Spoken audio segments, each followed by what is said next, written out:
Sorry, I'm just laughing at Rick's comments. Where's the ginger whinger? Now then, people, welcome back to the Just Jor Football Show and another episode of The Final Word. It's Sunday, 16th of March. No football now for 2 weeks, which is going to be rough, especially when you consider Leeds have, they're now dropped out into the playoffs and everything's doom and gloom. Oh, no, we're still top of the league. It's still time to relax. It's all good, yeah. Regardless of what's happened this weekend, the point meant Leeds United will be top of the league for the next 2 weeks with just 8 games left to go. Listen, I've been quite objective. It's mad because after Portsmouth, I was like, throw it all in the sea. Then after this one, I was like, well, we were 2-0 down. We normally get beat down there. We have a shit record in London. We've actually only won 3 times in the last 31 games. Whatever hoodoo that is, it is a hoodoo. You know what I mean? We've lost 24 out of 32 games now, actually, with the QPR game just gone. So we have a terrible record there. Lunchtime, we were 2-0 down after 30 minutes. So for me, I was actually quite philosophical and said, yeah, we had time to win it. But it takes a lot to get back into a game. It takes a lot of energy and a lot of exertion. They did get back on level terms. And then really the game just sort of fizzled out. And of course, we'll go through the specifics over the next hour of number 10, Brendan Aaronson. We'll talk about some of the defensive lapses. We'll talk about Farke's subs and lack of late on. We'll get into all that. But first of all, as we always do, let's get the general synopsis. Jack, I want to come to you first just because I know previously you've been quite disappointed with draws, and I wanted to get your opinion on this draw because we were 2 down, we get it back, but there was still a long way to go. Do you think we should have won it, or are you thinking, you know what, it's a point, we're still top of the league? Where's your head at, mate? A bit of both, really, I think. Because it was 51 minutes when we got the second, so it's a long time. So it's a brand new, it's 0-0 again, isn't it? At that point, so we did have all the ascendancy.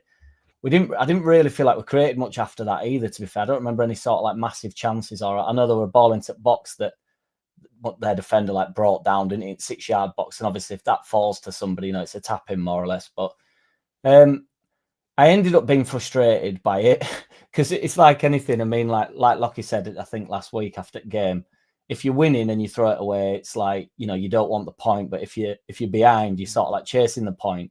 So I was just like, let's get to a point and then I'll be not happy with the point. Do you know what I mean? So we got there and then, but to be honest though, I actually think it's yet again, I know everybody's on the train that we're wobbling and we're all over the shop. Well, if we are wobbling, we're really hanging in pretty well. So it's like, I never feel like we're down and out. We got QPR. It was everybody was on about it's the same again this season. Well, it's not, is it? Because we was on the ropes, 2-0 down. Last year we got tonked 4-0. They just carried on in the ascendancy but we didn't let that happen. And I do think there's always a couple of goals in us. And I actually said Roy Keane's quote, but if we score 2 goals in every game to end the season, we'll still win league. So really, score 2 goals away from home, really, really sloppy defending for both their goals. Well, not even defending in Aaronson's case, but I know you said you'll talk about that later. But yeah, I was frustrated, but it is what it is. I keep saying it every week, but we're not in competition with, I don't care what Sheffield and Burnley are doing. All we have to do is focus on what we're doing. We're playing a totally different game now. It's just every game, we just get as many points as we physically can in every game. Like, we've got a little bit of wiggle room to slip up. All 3 teams are going to slip up come end of the season. So, yeah, we've got a break now as well. I know a lot of lads are going out on international and stuff. It'll help a lot, though. It'll help Brendan. Yeah. Massively help Brendan 2 weeks off. Yeah. Yeah. It definitely will. Yeah, no, I think that's great. I think that's fair summing up, mate, to be honest. And I tell you what I'm clinging on to as well is like, I think if we lose a home game, I'll worry. Because I do think there's a lot of weight in what Farke said in that if we win our home games, we will get top 2.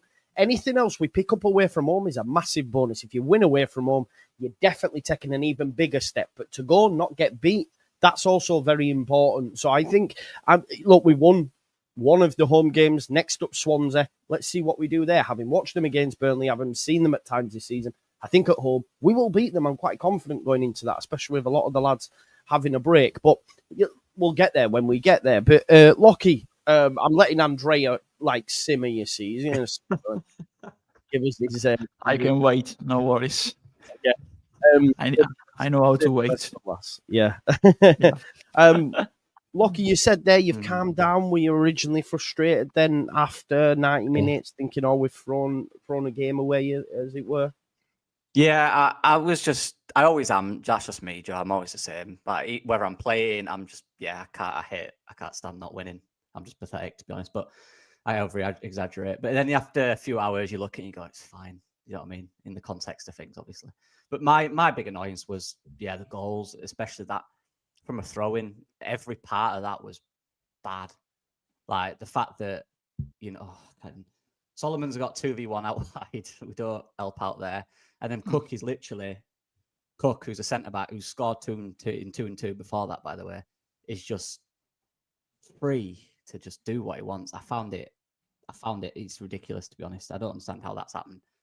But, and it's stuff like that annoys me. If teams score good goals and stuff, it's whatever, innit? But it was so bad. And then, genuinely, do you know what it was, right? Even though it's 2-2, I still thought we could win it. I think that what annoyed me.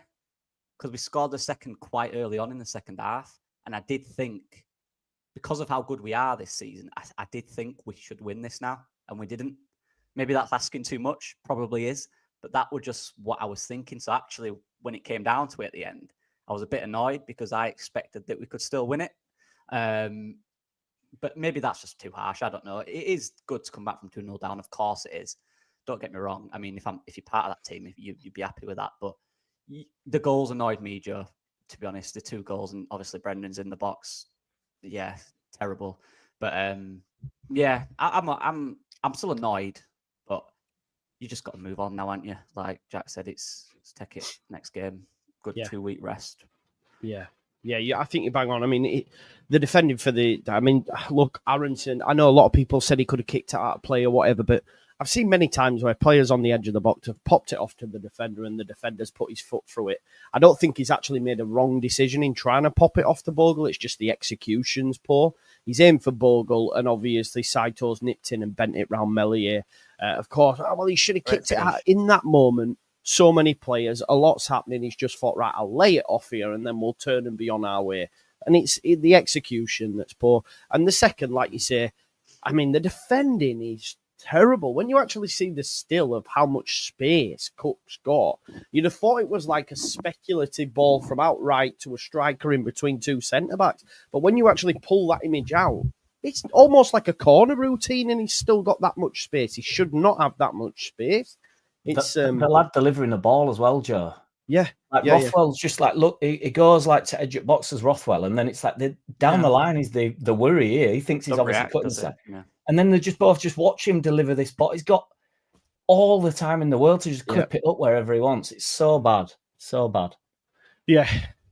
I mean, we can talk about maybe the decision over Rothwell over Gruev in that game. I think Farke feels he probably makes he bowls it up really, and we're all happy with the lineup. I don't think Rothwell covered himself in glory, to be fair, over the course of 90 minutes, but he was okay. Would Gruev have added anything? Who knows? It's all if buts and maybes, isn't it? Andrea, give us your synopsis on the game. It's great to have you back as well, because I know you've been busy the last few times. For me too. It's always a pleasure, that mate, when I'm able to get on. Yeah. First of all, I have to say that as a disclaimer, because there's a tendency of reaction, when you criticize a performance, they tend to associate that criticism to, you're criticizing a team top of the league overall, and the situation is very, very bad. No, I'm not saying that, but just judging this performance, it was really not good enough. Absolutely not good enough. There were similarities to the performance in Portsmouth. Absolutely. I think the stream, especially in the first half was horrific. Honestly, it was lack of intensity was really surprising, because the first thing was, in the first 10 minutes, we were there with the intensity. After that, they started to mount the physicality, try to play football, and we adapted to the kind of football they wanted to play. So compared to other games where we are the team dictating the play, Yesterday, we were a team adapting to the level of play, and we played the type of game that QPR wanted us to play, the physical one, the rugby one, because it looked like the Six Nations at times, but the ball was kicked from the fullback, the number 15, in rugby games towards the opposition half. The ball was never basically in the ground on the pitch. It was always in the air. And when you play that kind of game, we struggle because we are a team that has its best trait. When we are able to play with the ball, we are able to create, we are able to move a lot with the ball and create the advantage by moving a lot with the ball, not just with the ball, but also moving a lot without the ball. And yesterday was a lack of awareness too. And the Aaronson episode, when he gave the ball to Saito, is the perfect photography of the first half the team played. A lack of intensity and awareness, because he plays the ball like he did many other times in past games, because he thinks there's no pressure there. Instead, there's a player pressure and goes, we are too complacent and accustomed to us having the space to move the ball with the timing and teams not pressing us. But in that specific case, they were matching their intensity. They were trying, because they are in the mid-table, they are still not safe technically, but they can play with more ease now in their minds, after the recent results, especially at the lower part of the table. In the second half, it was better, honestly.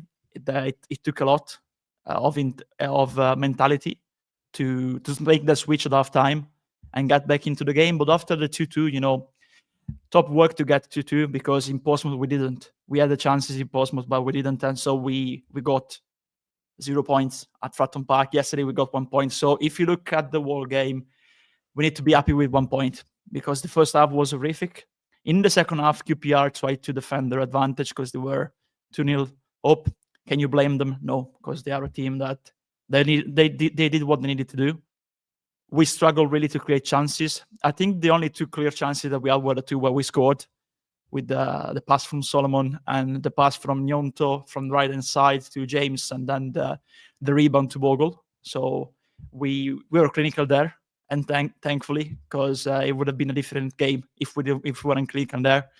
But after that, we didn't create. We were really lackluster. We were really stuck in a certain sense, because there was no central play. There was no central play. They create a lot of density in the middle, especially forcing us on the wings. And both, Solomon and James struggled yesterday. The fullback, Farke, Bogle, they rarely overlapped yesterday compared to the usual costume, the usual Leeds United. So yeah, it was not our best performance, but if you look at the whole game, we weren't really up to our usual selves.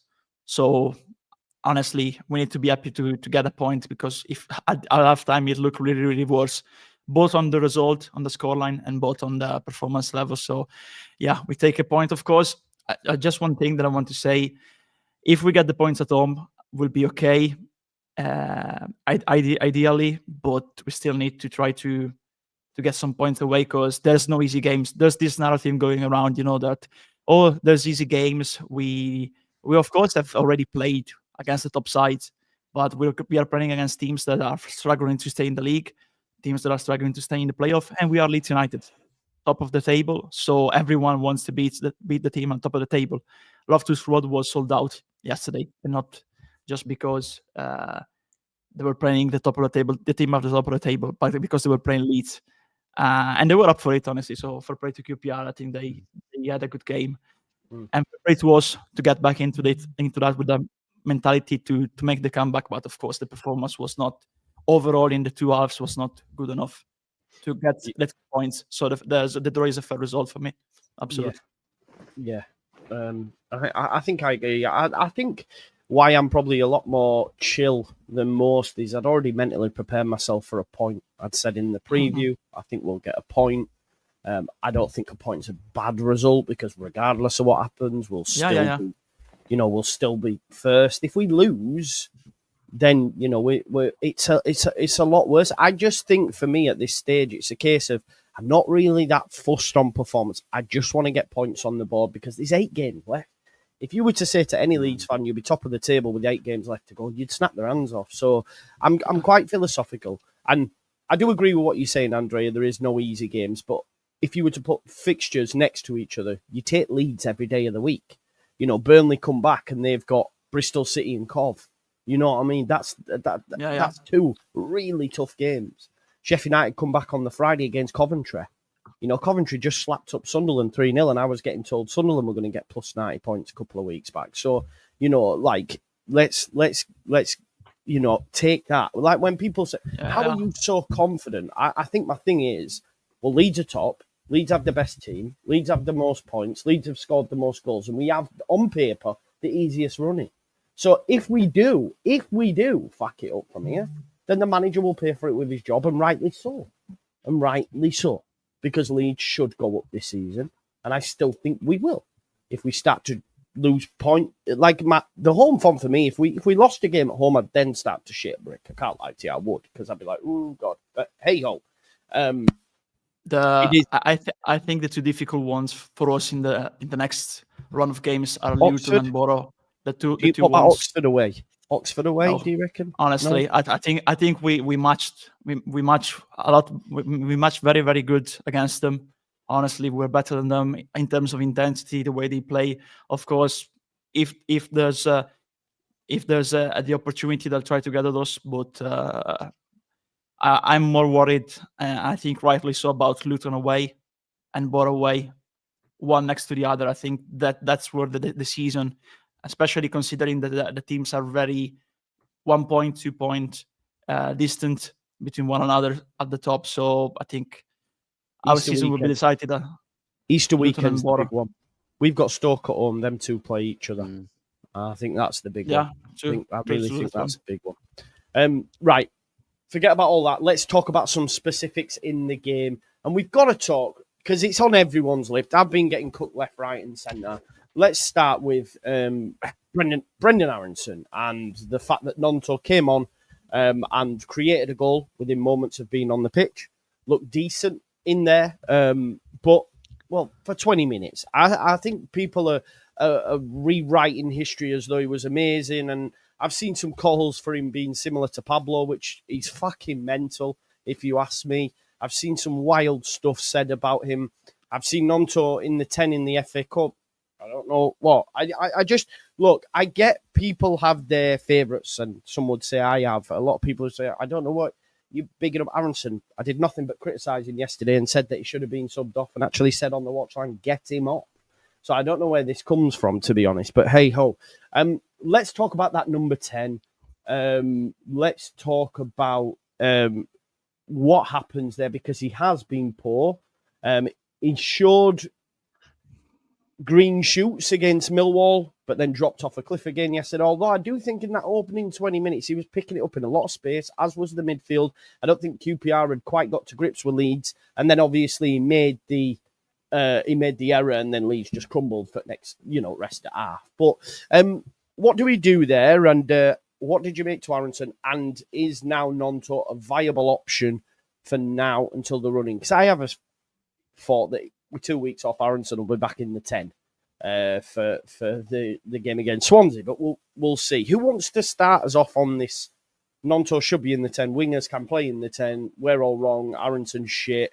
And now, we've reinvented the wheel, and we're going to win every game because Gnonto played in the 10 well for 20 minutes. Anyone got any thoughts? I'd rather go last, honestly, because there's a lot to say. So let's go. The one thing I will say in Gnonto's, for Gnonto, now, I've said before, and people said, I'm just chatting shit. Andrea opened my eyes to this because he knows football more than me. And he used to say about moving lateral and vertical, and it used to go over my head. I'd be like, what's he saying? So I did a bit, look into it. And Gnonto, when he does get the ball, does move laterally around the box when he carries the ball, and normally gets fouled or he'll lose it, right? Then, so I've watched him do this, right? Yesterday, what he did positively for me, he didn't, if you look at that first goal or the second, the equaliser, he doesn't move anywhere with it. He just turns on it and fires it straight in behind. He doesn't pick it up and do 10 things and move like this. He just gets the ball, turns and smashes it in behind. And it's a great ball. And it really opens them up. Brendan's asked to do different things. So I don't know. But that's what I will say for Gnonto, because I do think as the half went on, he started to try carry the ball and kept losing it and then gave him fouls away. So, and if we look at, there's a break later on, and I feel like I'm digging out Gnonto, but I've taken a lot of flack and I've taken it in and heard comments and that. There's a ball that he should play to Ramazani that if he plays, we win the game 3-2, and he messes it up. He messes the ball up. So, not everybody's perfect. But, Jack, do you want to go on Aaronson, Gnonto, and what your thoughts are? Yeah, I can do. Anything you end up saying is a defensive Aaronson, isn't it? I don't really know what I'm expected to say. I mean, my defense of him is that I don't think he was even that bad. But am I allowed to say that? Because I don't think he was that bad. That's what I'm saying. You'll get cooked for it, mate. That's fine. I'm not bothered about. I'm only bothered about what you boys think. But I don't think he was that bad yesterday. I'm aware. I did see their first goal. I do know that is his fault. So we could. But if we just take that to the side and say yes, he made a mistake for the goal. I don't think he started particularly poorly. I thought we started well, like Andrea said. The first 10 minutes we were all about it. And he was a part of that, but he's not allowed to be a part of the first 10 minutes. He's only a part of the rest after we capitulated, and then Aaronson did so with us. Do you know what I mean? So I thought it were right to bring him off at half time. I thought Gnonto was better. I think Aaronson's told to play the role in the 10 role. I think when people like Gnonto come on, I think Farke will give him much more of a license to go and pick ball up a bit deeper, turn, try and affect the game. Even if Farke doesn't, I think it's the type of thing that Gnonto just will go and do. I'm sure he tried to drill it into Rutter to maybe stay a little bit higher and not come quite as deep. He was getting it off at central midfielders at times with Rutter last year. Gnonto was sort of not too far off doing that himself. So I don't, Gnonto's got a lot more about him on the ball than Aaronson, hasn't he? There's no doubt. He's immeasurably better. So he's going to go and try and affect the game, because if Gnonto's not doing that, I used to say this about Rutter when everybody got frustrated with Rutter. If Rutter's not doing that, he's not doing anything else. That's all Rutter's got in the locker, and it's the best thing that is on the pitch. You know what I mean? And Gnonto is of the same ilk. I don't think he's as good as Rutter. I think Gnonto's had a poor season, and I also think that they should be able to do a bit of a role in the number 10 for 10-15 minutes. We're talking about Gnonto was a Premier League footballer not so long ago, and people were on about him getting shipped off to a massive side, and Gary Neville were waxing lyrical about his performances against Liverpool and stuff when were excellent. So he should be able to play in the 10, 15, 20 minutes. Whether or not, like you're saying, Joe, do you start with that? I don't know whether that's when the frustration will come out. It's difficult to do that. Yeah. You lose so much structurally off the ball, and people don't. But that's the conundrum Farke said, didn't he? He said, I wanted to play Gnonto, but then I'd have to play Gruev. So then I opted for Rothwell. And if I play Rothwell, then we won't have as much in there. So I have to play Aaronson. And people don't think about these things, man. No, and my frustration with that, right? So when Farke said that, did you see how much abuse he's got for saying that? Yeah. As though he's like indecisive and he couldn't. This is why I can't stand. No, man. Tacticals and medical professionals. No, but this is what I can't stand, man. So they want you to say they can do it all. They can do it all. They like Stuart Dallas. They are the Stuart Dallas of Twitter. They can do it all, They know everything. It's because everybody wants the club to talk, and they want the chairman to come out and talk, and they want the manager to come out and talk. And when they come out and frankly talk about a decision that they've made, they get pelters. No wonder they don't say out. No wonder they just go, oh yeah, we put Gnonto in at half time to switch it up, and just boring, But he actually just told you the truth, and because I swear down, I listened to it and I thought, oh, fair enough, man. Yeah, it will.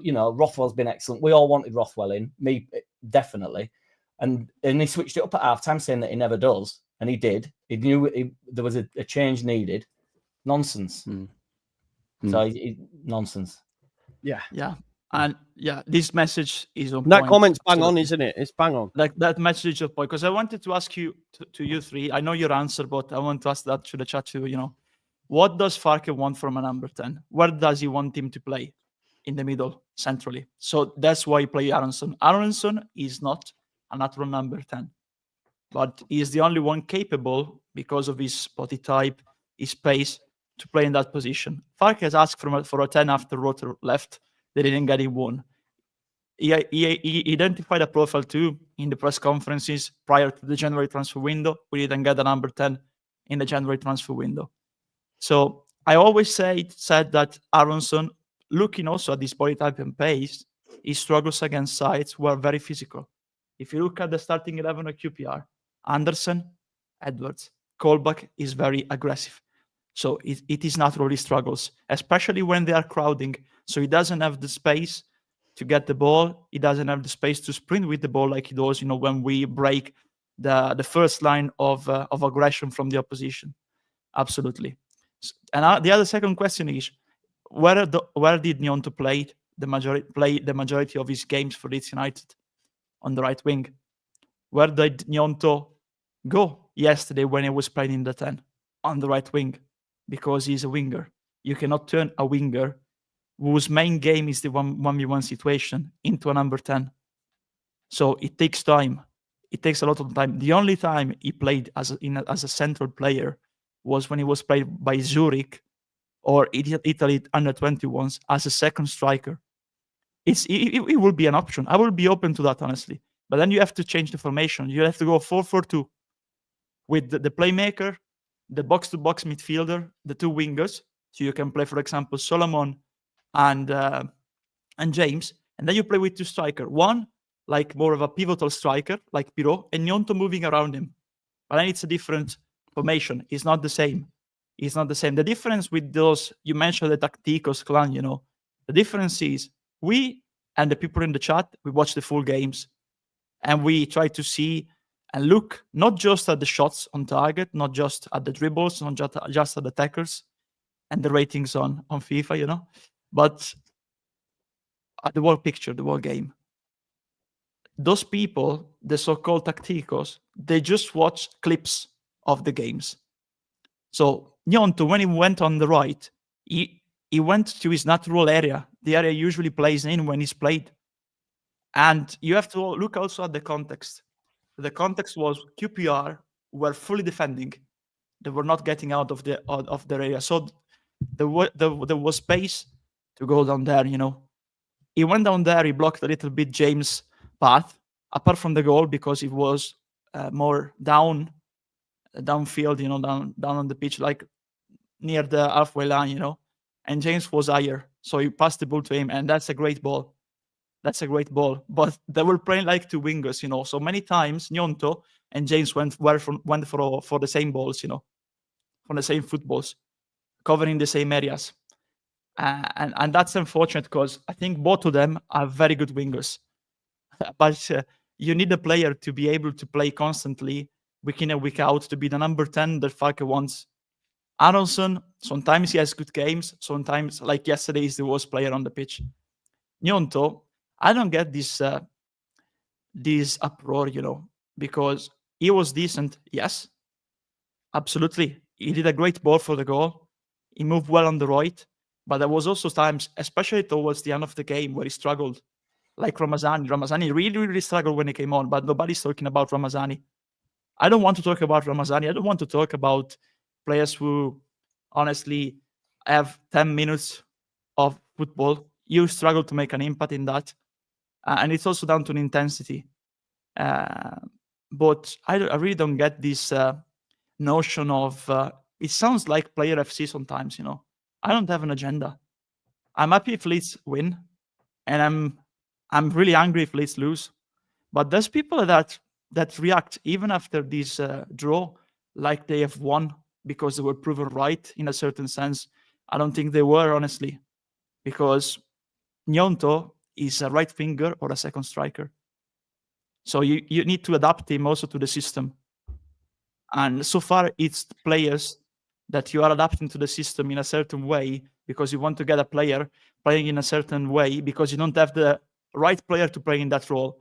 The only missing piece in this squad is number 10. So far, he tried Aaronson. You want to try Gnonto? Yeah. But yesterday was all right. There were other games where he was not. Because why? Because we are forcing players to play out of their natural position. I still think his natural position for me, if you look at the Premier League season he had, is the left wing, because he can go inside with his right natural foot, and he's really good in that. And also, but I don't want to talk about it a lot, because there's also, I don't get the feeling of when people talk about what certain people said, in the past, forgetting to mention certain things in certain games, or where people, talk about what we say, not in the chat, but you know what I mean, especially without mentioning names. They know where to find us. They know that we are always open to talk about football, 100%. So it's really simple. We're just four friends having a chat about football. We don't want to do some dissing or WWE styles race. It's not a game. I don't play games, honestly. I have my opinion. I said that Piroe was not the ideal number 9 for Leeds. Yeah, now he adapted. He did well at the start of the season. Now he's struggling a little bit more, but it's just down to opinions. Everybody wants Leeds to win, so we don't have any kind of trend against players. It's just opinions about football. I would be happy. It's for me to like me.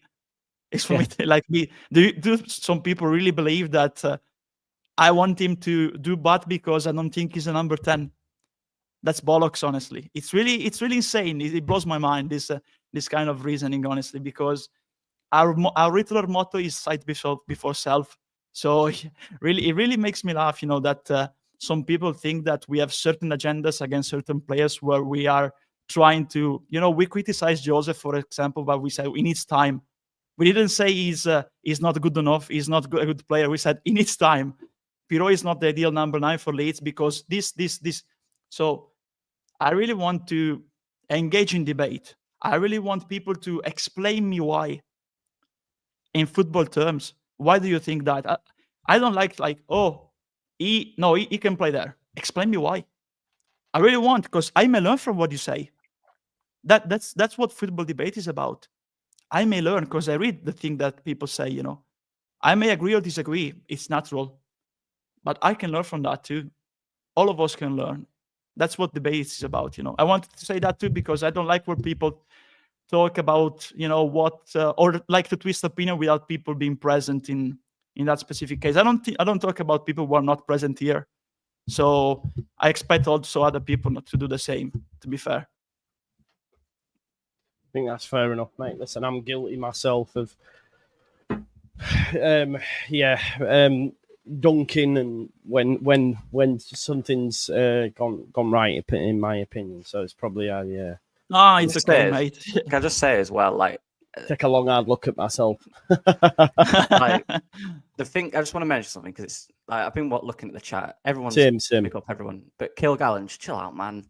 Just because he's just constantly he's doing the same thing, just ramblings. Tell us why. Then why is it? What's wrong? What's he said? What don't you agree with? Stop just making statements and then just that's the example, mate. And sorry, because when I don't talk in English too much, because like I just said, for 2 weeks I was very busy. I kind of lose the vibe, when I talk sometimes. So sorry, that is not my first language. So I'm sorry if it sometimes my thinking goes out in a different way or with more words than needed. So I'm sorry for that. But yeah, what Lucky said is all right.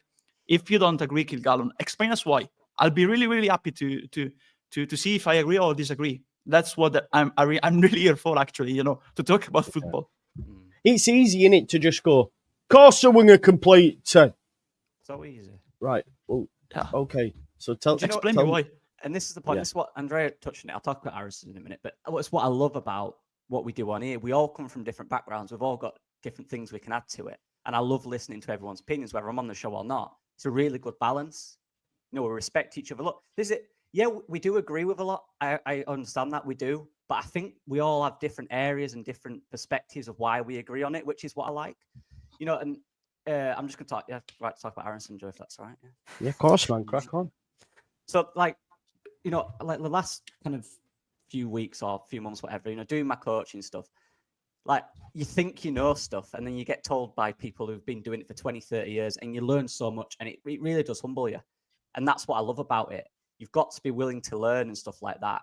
And I learned through like uni as well, learning from coaches who know more, and just understanding that what you say you might think sounds brilliant, but actually you're completely wrong. And that's so important for anyone, even if you don't want to be, if you just want to learn, for example. Like, there's nothing better than when I do a video and you get people who say, this is perfect, to someone who wants to learn. It feels so good when people do that. But a coach might watch my video who's coached for 20 years and go, you're talking absolute rubbish. And then he'll help me learn. Like, that's what I love about it. And that's football. And it's fantastic like that. Like when I saw Joe's post-match when I was walking home the other night, and it was good. I loved how calm you were. And I learned from that. When I was walking home, it actually calmed me down. And I thought, he is right. Because I was still really annoyed. You learn from people. And that's the best thing about it. You don't have to be so stubborn in your opinions. Now, on Aaronson, I think from my perspective, it's about what didn't we do in the first half and what Gnonto did in the second half. That's the key thing. One thing that really annoyed me about the game was in wide areas. What we're really good at all season is getting overloads. So 3v2s or 2v1s out wide. It's how we create most of our chances. Right, Bogle will overlap, and then you'll get someone else getting involved. The winger will go 1v1. We'll get a ball through. We'll cut it back and we score. How many times have we scored from that this season? So many. We weren't doing that. A lot of the wide play stopped because, look, QPR were very rigid and the two guys out there were very good. There wasn't a third man. Every time we got the ball out wide, Aaronson's role was to get into the box. Now, that is traditionally what a Daniel Farke number 10 does. They get into the box. But like Andrea said, Aaronson isn't actually a good profile for Farke 10. He isn't. Because when they get in the box, they're a threat in there. Aaronson isn't a threat in the box, really, is he? Neither's Piroe, really, unless you give it to him. Piroe's not going to be one like Bamford. I know people don't like it. Bamford's movement in the box is excellent. His contact on the ball might not be brilliant, but his movement in the box is excellent. Piroe's, you've got to find him. If you find him, he'll score. And that's the issue for me. Now, what happened in the second half, Daniel Farke clearly brought Gnonto on and said, look, knowing you've been a winger, knowing you can create stuff, ignore the box. We're going to create overloads out wide. And how many times did we do that? How many times in the second half did we get down that right side? It must have been 3 or 4 times in the first 10, 15 minutes. And it worked. And it was working well. However, with Gnonto out there, that meant there was less people in the box. So what we saw again, 2 or 3 times, crosses came in, there was no one there. Piroe made his run to the front foot, there's no one there. Solomon and Snacker was always on the edge of it. That's the problem. The traditional Farke 10 is someone who can score in the box. I've got them all here. You've got Rancic, you've got Dowell, you've got Stiperman, you've got Neuhaus, you've got Standel, Kramer, Rutter, and Piroe. Right? Very different to Gnonto's. Very different to Aaronson, actually. And this is the key. This is the contrast. It's from what wasn't working in the first half and how we changed it. Gnonto was a perfect man for that. Because you know what you're going to get with him when he's on it. And that's what he did yesterday. He was very good in what he did. Very good. That ball is excellent. But genuinely, all we did, and the difference was, we weren't getting in behind in the first half. He brought Gnonto on just to create chaos down that right side. And it worked massively. The rotations were James as well. The rotations were Bogle. They couldn't deal with it. And it was really good. It's just about, and then this is it. If you're playing Gnonto in the 10, fine. But we're going to have to change the way we play, like these guys have said. That is a key part of it. Because the biggest contrast is you're not using your number 10 now that you usually use under Daniel Farke as a box crasher. You're using him as a wider player in the attack. It's completely different. So you have to change the way you play. Now, the biggest issue here, and people were talking about last year about Rutter and Piroe, who was in the 10, who was up front. The problem for me last year, obviously Farke didn't really know which one to play there, did he? The issue for me wasn't who was the best 10. The issue was who was the striker. And we found out that that's not Rutter, and Rutter's better in the 10. And he learnt that role, didn't he? That was what he did. Rutter learnt that role throughout the season. That's the key thing. And this is the issue for me this season. We have to play Piroe up front. We can't play him in the 10 because right now we don't have an option on the bench who can be effective up front. Let's be honest. Love Mateo, but he's not there yet. His confidence is gone, right? So that's the problem. That's why the solution is now Gnonto, because we have to keep Piroe up there. And Farke mentioned in his press conference after the game, he was asked about this. And he said, this is something we've been working on. We're not to win there. Now that's an important thing. It's so difficult when you've not got the option of your ideal 10 to adjust a player into that. It takes time. And he said, we've been working on it. And that's the key thing. When you're working on something that is completely different to what you usually do in that role, that will take a long time. And that's exactly what we did.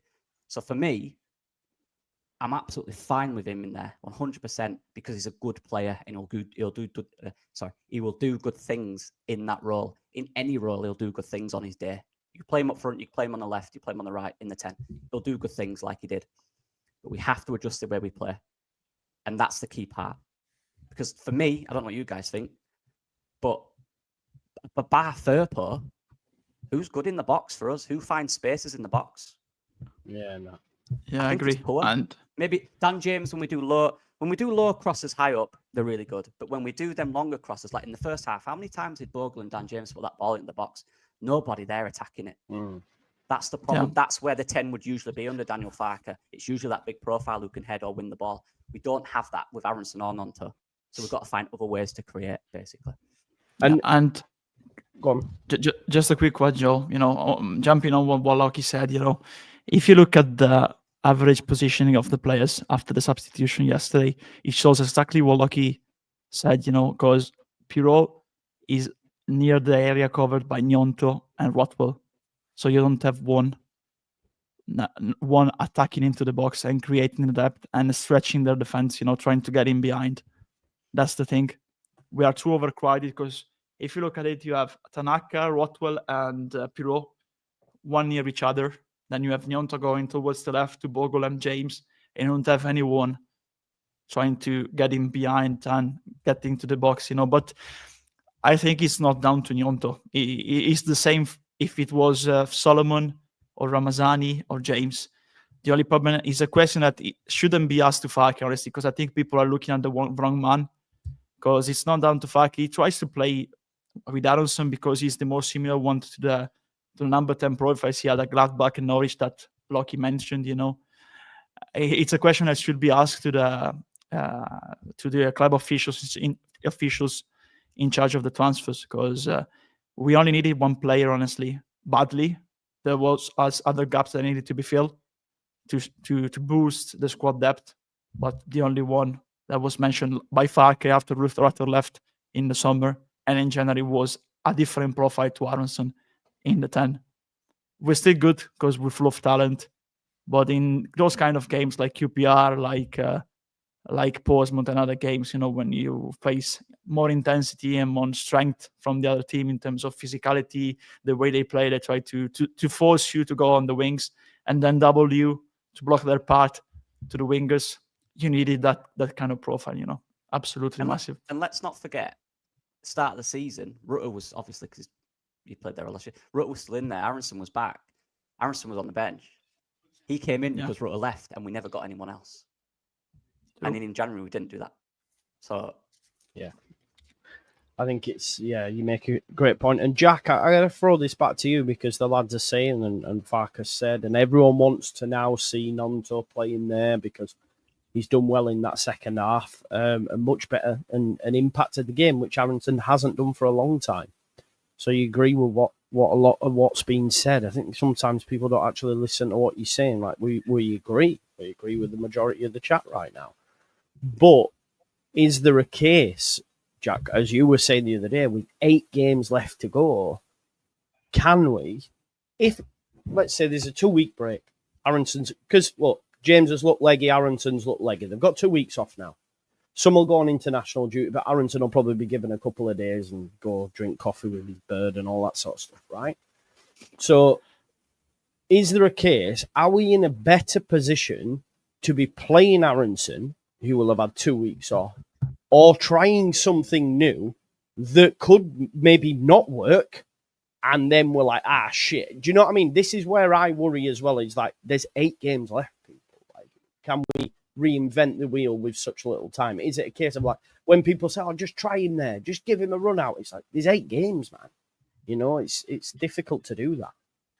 Yeah, and I really don't think it's necessary. So I think, given 2 weeks, I just think again, it's literally just about each individual game. Also, just to on the Aaronson thing, what Lockie said about just creating a bit of chaos, putting Gnonto on. That's the option when you took. Well, I know we were 2-1 down at the time, but we were going into half-time 2-0 down. So the game's gone, hasn't it? So the structure of the game's gone. Who cares at that point, really? Let's create some chaos, get Gnonto on. It doesn't matter if he goes off on a wander and we structurally lose a little bit. But Aaronson, when we 1-0 up, this is why we're winning it. This is part of it. It's part of the structure of the side. When we're controlling games, he can play the role really effectively for the side, can't he? So it's not. I don't think we need to. He doesn't need to be the best player in the team. I don't know why. I don't know what we're talking about really, because it doesn't matter if he's just 6 out of 10 every week. If he's doing what Farke needs him to do, and we keep winning games, I appreciate we've lost one in the last 5 or last 20 or whatever it is now. But we're still in a really good position. 2 weeks off will be mint for him. To be fair. We just need to get over the line. I don't want to start messing around with 8 games to go. And I actually appreciate Farke saying that he overthinks stuff and that. And it's like he'll be going to bed, won't he? Be having nightmares about who he's playing in places and stuff, and do I take a big risk? Because if Gnonto, like lads have said towards the end of the half, he did lose a little bit of himself. But that again, that doesn't matter. You're just telling him, get on, go get the ball and try and affect the game the best way you can. Farke's not. They're not drilling him into a position at that point. It's just a bit, not a free roll, but he has free reign to have a wander and go get in James's way a bit, and it just doesn't matter. But from the start of the games, it does matter, because we normally, when we go 1-0 up, we don't get beat, do we? And that is with Aaronson in the side, an actual number 10. I know Andrea says he's not an actual number 10, but he's our number 10. He plays that role for us. Also, I just want to say, this is random, but just on Farke, because this idea that when he swapped Piroe and Rutter, and I can't remember which said it, lads, but there's been a thing where Farke has said everybody said he got that wrong. And I think when he first got to the club, it was for the greater good. He wanted Rutter up top and Piroe in the 10. That's what he wanted to. He was willing to work with it. And it wasn't achieving it, even though I think it sort of worked at the start. And then he swapped it, but it was like, oh, he's done what we all said. It's like, no, he was always aware that Rutter would be available in the 10. It's not just gone, oh, go on then, I'll buckle and I'm just being stubborn and I'll swap him round. That's not what he's doing. He thought for the greater good, Piroe would be better in the 10 and Rutter up top. And to be honest, I mean, Luke joked, didn't he, other week, but we didn't go up. So, potentially that could have been a better way. That could have been the better way around of playing anyway. And now we're all calling for Piroe to go in the 10, but we don't have a 9. So it's interesting how the dynamics shifted a little bit. And it always tends to be around one player. And that's the demise. That's the reason why we lose a game if Aaronson don't play well. It's not got anything to do with the appalling defending or, and like the easy stuff, like a big mistake from Mez. And I know that they're huge mistakes and they're so costly, but it's too like binary for me. That it's too like, right, it's because of Mez. Do you know what I mean? And I know that's a really accurate one because it's so like he's literally thrown points in his own net. But I just think with Aaronson, it's just not the case. I think we'll get over the line with him. I don't want to start messing around. And and how often have we gone 2-0 down this season? I don't think once, have we?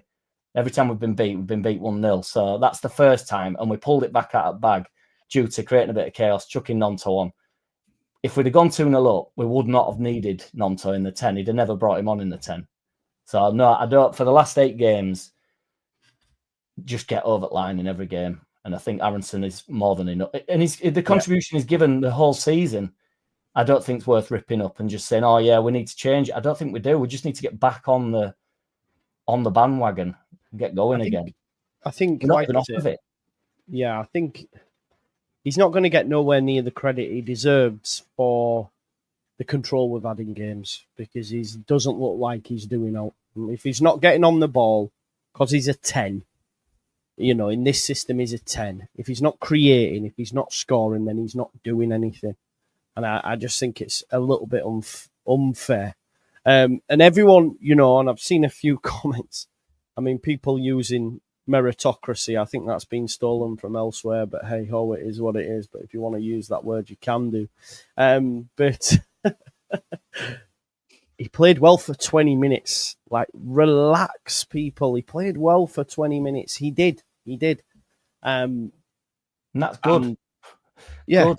Yeah, good. Yeah, exactly. I Brilliant. don't think. I mean, Kilgallen, I think, is doing it for clicks, but to call the manager racist is fucking mental, and purely just for clicks, I think, or just to create some bit of madness. But it's mad. It's mad. Look at these sites, man.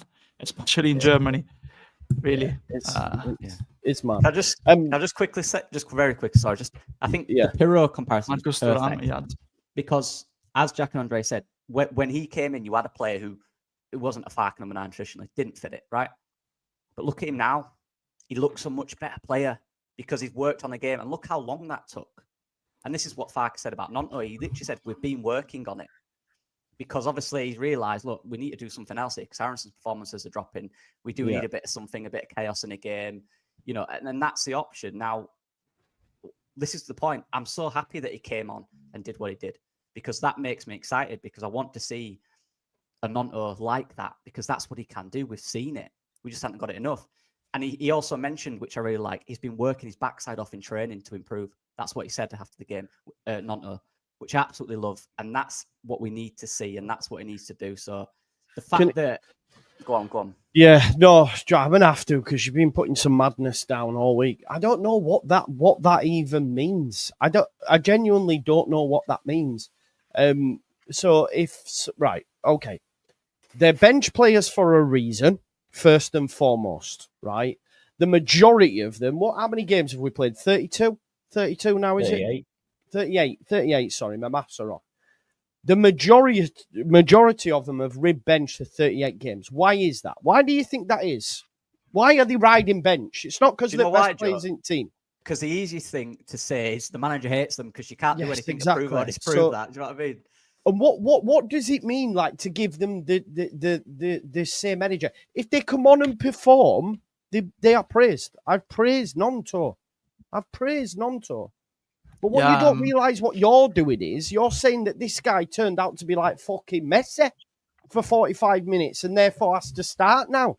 You don't realise that you're also doing that. So what you're doing there is overdoing the energy in support of the bench players because you think they should be playing. You think Ramazani should be starting over Solomon. You think Gnonto should be starting in the 10 over Aaronson. And I don't know why, but you all think Joseph should be starting. No disrespect, the guy is not ready. But where is that? Where is that? So where's your energy for those that are fucking starting and winning his games week in, week out? Putting in performances 7, 8, 9s out of 10, week in, week out. Have got us top of the league, scoring the most goals. Why do you want to change that? Please, someone explain to me, when a team is top of the league, you should be going, Farke, he ain't got, get him on now because he ain't got a clue. Well, his record tells me he is the quickest manager to 50 championship wins in history. My manager, your manager, knows. I just think some of the crazy stuff, I don't even know what that means. Same energy for what? Are you forgetting the FA Cup performance when you saw Joseph Ramazani and Gnonto start? Are you forgetting Ramazani's? Because I tell you what happens with the energy. Well, how do you expect him to impact a game in 14 minutes? Well, I've seen it done. Gnonto did. I see it done. How many minutes did Chiesa play today in the Carabao Cup? Does anybody know? I seen Desiree Dewey come on in both games against Liverpool and absolutely light it up. Well, does anyone know? Because do you see what I'm saying? So everyone has their own ways. So for you, all you've done because I watched the chat, is shots, and I have bit. But my point is, I don't even know what that means. I genuinely don't. If Gnonto came on and I've said, okay, he deserves a start. Maybe he should start. But I'm putting it out there, devil's advocate. Is it the right decision? Will the manager do it after Aaronson's had 2 weeks off? That's all. What energy have I said differently? And then this is what, like, Farke's job did it at Kilgallen again, saying he should be winning league by Cantor. That's not his job. His job's to get Leeds promoted. That's literally what his job is. That's the job of any manager. So people keep saying he can't do it in the Prem. That's not his job right now. His job description is get Leeds out of the Championship. And that's what he's doing. And He was so close last year. Yeah, we should have gone up. We didn't. He's doing it now. So that's his job. His job isn't to do. You can't look at the Premier League. That's not his job. His job. If you get given a job, right, and make £200,000 of sales in a year, and then you make £250,000 of sales in a year, but they go, yeah, but next year you've got to make 400,000, and you've not done that this year, so that means we're going to sack you. You're there to do your job, and he's doing his job. How can we deny that? In every way, he's doing his job. Points, performances. How many records has that man broken this season? How many? It must be at least 15, 20. Right. Chances created, chances against, domination in games. We're doing absolutely everything. But no, you don't make the same subs everyone wants every week, which means get him out. That's not logical, is it? That's too much.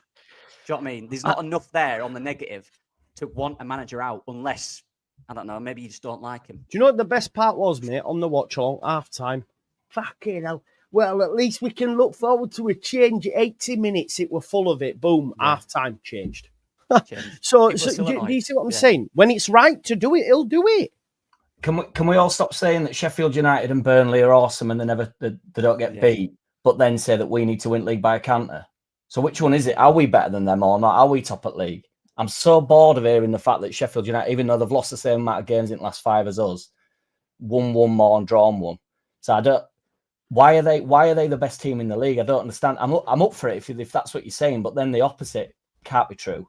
That we should be winning the league by a canter. Well, there's some brilliant sides in the top 3, isn't there? From what I'm hearing, I think they're pretty, standard myself. To be fair, I'm not really too fussed for them. I don't really care. We're top at league. I just genuine question for people because I see a lot of criticism of Farke. I'm glad you mentioned Jack, Burnley and Sheffield United.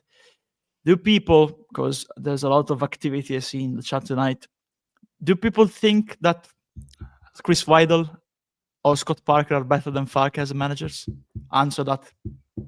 I'm waiting for the answers, because I know my answer. I think there's also a lot of people that haven't forgiven Farke for last season. But I think the team of this season is very different compared to last season. And we're doing a lot of things better. The level of the league, of course, is lower in terms of talent compared to last season, because Southampton and Leicester had great squads compared to other teams. There were at least 4 great teams last season in the league. Sorry, Andre, but that's only the great teams, isn't it? This is what I'm saying. Yeah, the league's exactly the same. It's the same league, just without the 3 that went up. Do you know what I mean? And then there's 3 that have come down. So I don't, it's the same league. We've not. It's like we're playing in La Liga or something. And do you know what I mean? We've not swapped. There's just different. There's 3 different teams in it. Yeah. Right. And the thing that I want people to understand too, is the team is different from last season. We're playing better because last season, if you look at the second part, Gruev and Kamara. This season we have Rothwell, Tanaka. We missed massively a number 8 last season. We've been saying that last season. We don't have a number 8 because Kamara, he can play in that role, but he doesn't get forward. I've never seen Kamara take a shot last season, honestly. I don't remember him shooting at the goal, to be fair. I don't know why, but I don't remember him shooting at the goal. Look at the difference this season. It's not just down to the manager to make a team work. You need the right players. Look at the difference in the number 8 position this season. They learned the lesson. Unfortunately, they didn't learn the lesson with the number 10. But if you look at the statistics of Aaronson, I don't like stats, but this is down for the tacticos will like it.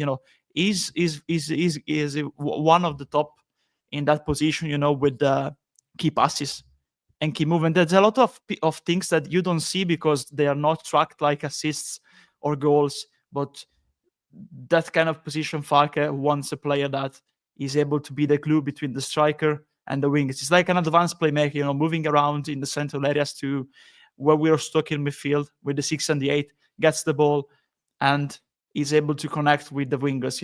Is like the key unlocking the when we are blocked with the block of the opposition. But yeah, I just wanted to ask as well. For the people, most people are very sensible in the chat, obviously. But there's some, like Gabajan, and I'm convinced he's just doing it for click, so I'm not even going to buy. Oh man, you But to love it, man. Honestly, but to those I feel like people- going like this tonight with my screen. Yeah. Smash! Well, for those people that think Parker and Wilder are doing a better job or are better than Farke, explain why. And don't just say he's got a worse squad. Explain what that means. Explain how and why he's doing a better job. Do they play better? Are they on more points? Are they higher in the league? Have they scored more goals? I want to know why. I want to know how. When Guardiola were rocking, he had the best side, didn't he? He had the best players. Yeah. Is anybody in any argument that anybody else could have done that job? It's Guardiola that does that with the players, isn't it? I don't understand. What do you mean? Of course he has good players at his disposal. What are you talking about? That doesn't make him a bad manager. He's got a completely different job than if he were at Sheffield United. If he was at Sheffield United, they'd still be competing. But he has, when you have genuine quality in the side, like I keep getting told that they all do, but say that we have the best side. The starting 11 are undroppable, aren't they? Because the quality's so high. If we're so mint, if the squad's so mint, it's harder to get into the team, isn't it? Everything has a knock-on effect. It's honestly, I can't. Yeah. There's this other thing, go on, Lockie. I was just looking at the chat. Yeah, there's apparently Burnley have less losses, so they're better. They are below us in the league, so we're not doing points anymore. We're basing it on losses, people. That's how this works. So I'm yet to see an actual reason. I am looking. Parker and Wilder are doing a fine job, doing a good job. So what? Yeah. I don't get it. Different managers, but if you look at Parker, and he's praised by some, on their defensive record, they don't concede much goals. I think they are, if you look at between the first tier and the second tier, they are the team that has conceded the lesser number of goals in Europe, honestly, to be fair. I look at that like 2 weeks ago. I don't know if it's still the same or not, but, that is called catenaccio, defending and then counter-attacking. But remember that a large part of the fan base, and I remember reading these things here, was saying that the football under Farke is boring. So tell me, is the football under Scott Parker not boring? Because they do a lot of goalless draws. Yeah, they get the results, Andrea. I don't want, and neither do I. For that reason, it's boring. So I don't watch it either. Yeah, We've still got loads to talk about as well. He is good for time, folks. We've probably done a lot more. Yeah. I do want to swing it because I do have a criticism of the manager. Listen, folks, I do also criticise him as well. So listen to this bit, yeah? I do think, and this is where I agree with quite a lot of takes actually online, I do think he is overworking the 11. I do think yesterday we could have seen Ramazani come on sooner. I think the change for Solomon was the wrong one. I think James is playing too much, if I'm honest. I think James hasn't looked good for a few weeks. We know Farke likes to play them into form, but he also needs a rest at times. I get why Solomon was frustrated, because I thought he was better than James was yesterday. I can't remember the last time James properly impacted. There was a couple of weeks ago, every time he was bending in on his left, it was going top bins or whatever. But now it's up, it's wide, it's a bit all over. So I do think, look, they've performed amazing, but there is lads on the bench that haven't seen a lot of game time. They haven't seen a lot of game time, and maybe I think it's fair to argue the third game, they were running on empty a little bit. I don't know. Has anyone got any thoughts on that? Yeah, Am I right to say that? Yeah, I think I don't know if I can agree with you. I'm not allowed because we just got called an echo chamber again. So I'm going to say no. You're wrong. No, I think I think the sub should have been. I think Solomon was doing well. I think he still looked decent. He was beating his man. He started to beat his man. I'd have loved to see Gnonto and Ramazani on that side the last 20 minutes. I think that would have been really good. I do want to see more Ramazani. I think he's a talented footballer. I do. I do want to see more Ramazani. Of course I do. So I agree. But for me, and I'm looking at Burnley again, and I'm looking at the player who stands out in their team. It's Marcus Edwards, who they brought in January, who's, since he's come in, they've started scoring loads of goals all of a sudden. It's almost like bringing a top player in that's a good option, can help improve everyone else around them, and it's an extra option. which at the moment in our front four, we only really have 2 options on the bench. Who are, one of them is Gnonto, who came on and played well, and you got Ramazani, who's not getting many minutes. And I really like Ramazani. I think he's a talented footballer, and I agree, if I'm allowed to, that Dan James, I think his decision making is not as sharp as it was a few weeks ago. I think that's the main thing. And it is form. It happened. It was so good for so long this season, Dan James. He's inevitably going to have drops. I think it was this time last year as well where he had a similar drop. And this is where you do need to trust those guys on the bench. And that's why I'm so happy that Gnonto came on and played as well as he did. Because, and when Farke mentioned in the presser that Gnonto's training really hard, I love that. Because that's what we need right now. We don't need players complaining and winging it. We need players that are at training, proving to them, saying, tell them, Angel, I want to play. So I'd be very happy next week or when we play next against Swansea, if Gnonto's in that 11, I'd be very happy because that means to me, he's doing a lot. I can't speak. He's doing a lot in training to justify starting. And he came on. And people say you can't impact the game in 10 minutes. I agree, it's harder. But Gnonto did it in the first 2 or 3 minutes. That one pass, his 2 little first movements were very good. So you can if you really want to, and he did. So yeah, I think I want to see more Ramazani. I do. Yeah, lads. Yeah, I agree. I agree with that. Honestly, I think Dan James, because he always hits 100%, is a little bit tired, a little bit, out of fuel, especially going towards the end of the games. So I agree that substitution, and I would have done the same, honestly, with Ramazani for James. Should have been done earlier. I think Solomon was doing okay on the left, was challenging, was the only one trying to do the 1v1 situation. So I didn't understand when he looked frustrated too, honestly, when he went off. So I wouldn't have subbed him off, honestly. And another thing that I criticize about Farke, I always said about the timing of substitution, towards the 70th minute. Yesterday he did all right because he understood that we needed something different because Aaronson was absolutely ghosting in the game, was absolutely struggling to get the ball. And Farke was was really keen, was on point when he made the sub at halftime. It was right to do that. We needed a change straight from the start of the second half, and he did by bringing Gnonto in. Another thing for me has always been the lack of changing of systems of formation in games. Because, when we've been talking for like 2 seasons now about the number 10, but there's other options, and you still can have 2 wingers and a striker. If the number 10 is not working in certain games, you can play 4-3-3. In certain games, we had the midfielders struggling or getting overnumbered, especially last season with Greer and Kamara, and it didn't change. And also this season, you have 2 good players, 2 good number 8s in Rothwell and Tanaka. Now you have Ampadu injured, but you can have a lot of balance going forward with 3 midfielders, like with, for example, Ampadu as the 6, now he's injured, of course, and Tanaka and Rothwell. If the number 10 is not working, you can take the 10 out and play and bring on another midfielder, or try to adapt to a 4-4-2 and play, for example, Gnonto as a second striker, Joseph as a second striker. But, he always wants to stick with the 4-2-3-1. So, yeah. 4-2-3-1. But in certain occasions, I think he could have changed or switched the system, but he didn't.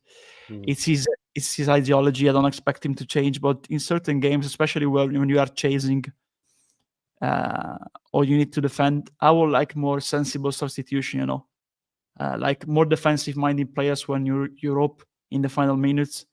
Or if you're chasing, try to change the system. If the midfielder is not working, not getting the ball, try to add another midfielder there, try to boost the squad, the ranks in the middle, but it doesn't change. He always sticks to 4-2-3-1. So that's another thing that I would like him to do differently. But yeah, it's his mentality, his ideology. And yeah, I wanted to say also this thing, I saw a comment like saying, we are attacking the viewers. We're not. We're just encouraging people to say and elaborate on their views. That's the thing. That's simple. If people say it's an echo chamber, we're going to say we'll know it isn't. We're allowed to do that. It can't be an echo chamber because I don't really know what my answer is. So how can that be an echo? I don't know what do you know what I mean? Just winging it. Yeah.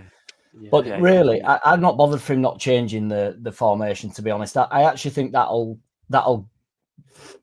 get him next season when we go up. That's the only thing I would say, because we're going to have to be a little bit more versatile, like Newcastle, today played a certain way, and that Eddie Howe's changed the way he is a little bit, hasn't he? And they can play many different ways. And I know you'd say one of the elite clubs in the country at the moment, but you do have to be a little bit more versatile. But I honestly think with how we play, we've top at league, and we did get a lot of points last season. He does get a lot of points as Farke. I don't mind him being stubborn with the formation on the basis that we'll win a lot more games than we'll lose. So I totally appreciate what you're saying, Andrea, but I don't mind that stubbornness to him.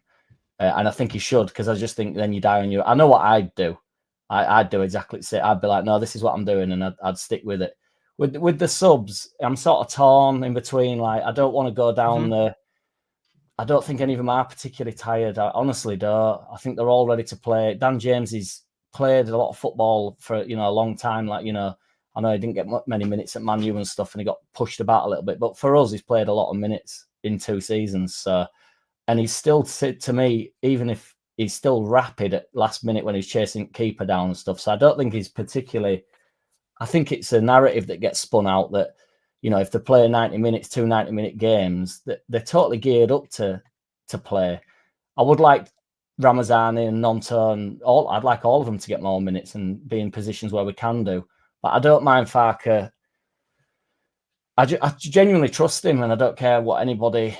I don't care what anybody thinks to me saying that. I genuinely trust him to get us out of the league, and I think he will do. So whatever he goes with now, I'm going to back it, and then he gets the sack if he's wrong. So I don't know what more. I'd like subs. I've said before every week I say I'd rather him do 1 at 60.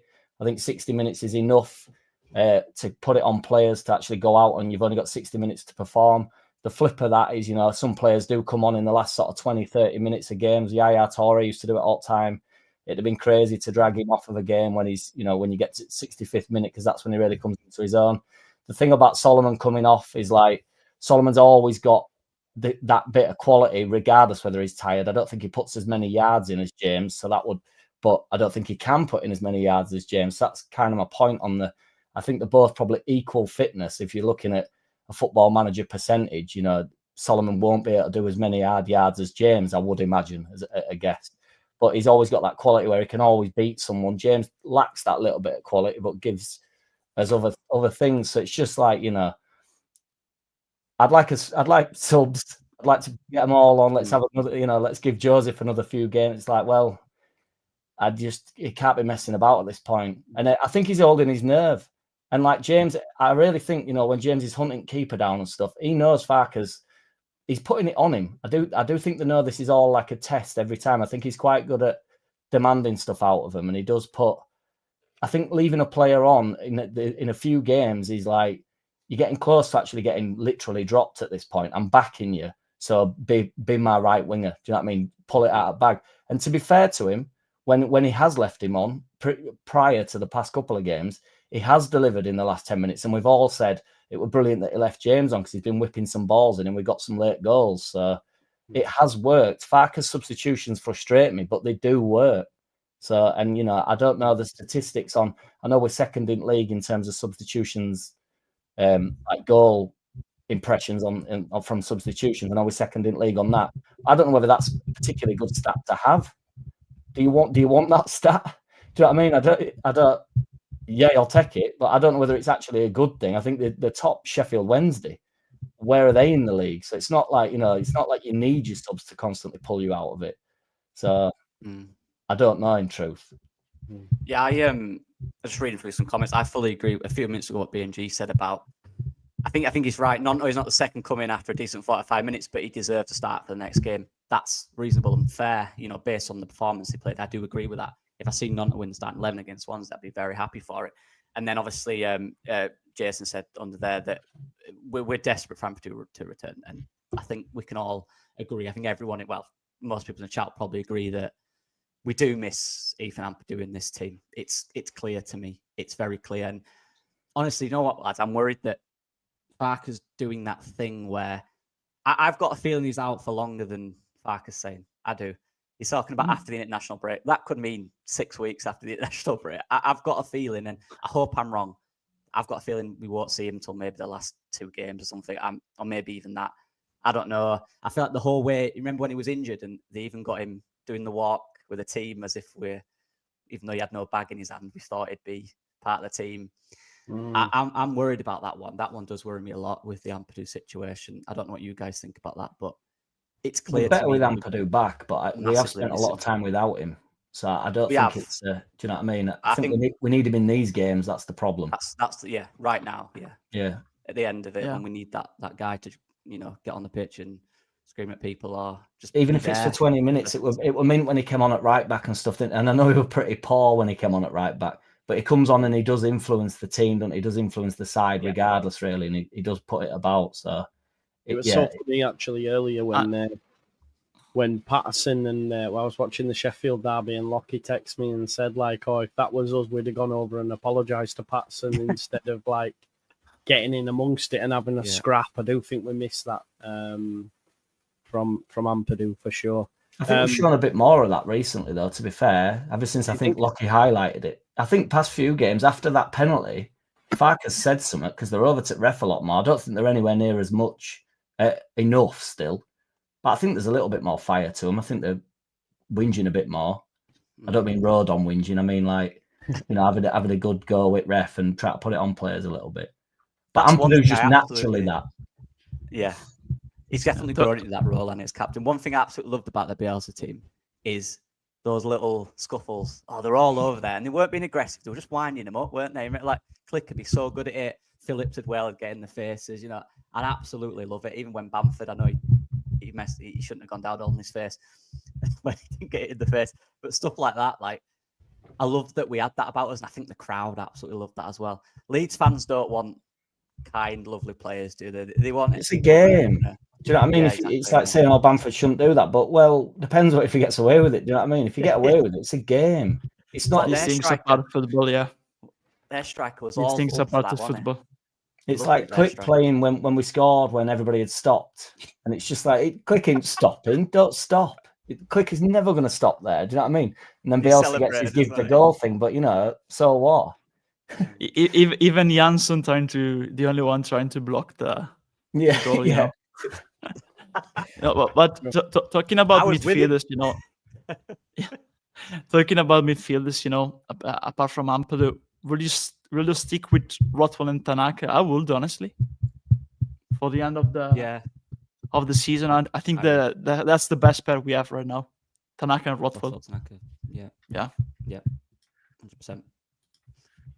Yeah, for sure. Right, let me go through some super chats and then I've got a question to ask you at the end. Dominic Martin says, anyone else think we'll end up with 90+ points and still come third because of Farke's stubbornness? We need 96 or 97 points to get autos. Ain't going to happen. Well, we're on what we on now, 80. We've got 4 more home games. That puts us on 92. I think we'll win a couple of the away ones, mate. So, yeah, I think we'll be fine. Ming says, ain't nobody down here. Jack City crew. For Farke 6. Sorry, guy. But we can't officially break the points record. Yeah, that's done. Abdul Rahman Al Khalifa says, Salam, Joe and friends. Welcome, salam. He says, let's hope Farke now has a formula for the running, i.e. no more starting Aaronson. And yesterday should have put on Ramazani for DJ, not Solomon. Very confident, like last season. Keep the faith, marching on together. And I guess that's just a question for you, folks. Are you still confident, like Abdul Rahman is, that we finish top 2? Because I know there's... If I pulled the chat, they'd all say no. But I'm still confident we win the league, to be honest. So, Lockie, where's your head at? Oh, man. We could be 30 points clear and I won't be confident. I'm that Leeds fan. I'm sorry, I am. You know what? It's weird because I love the team. I love the manager. I love what we're doing. We look great. But we still... we can't defend a simple throw-in. It's stuff like that that stays in my mind for weeks and weeks, and it shouldn't. But look, yeah, 100%. I trust this squad. I like this squad. I like the manager, which is fine. You're allowed to, and yeah, why not? Of course. Yeah. Yeah. Good man, Andre. Yeah, I think I'm still confident about top 2. I think, honestly, I know that they just won the Steel City derby, but I think right now, after the recent games, I'm more confident about Leeds and Burnley getting autos and Sheffield United getting the playoffs. You know, I don't know why. Burnley are the I most think they can informed. slip.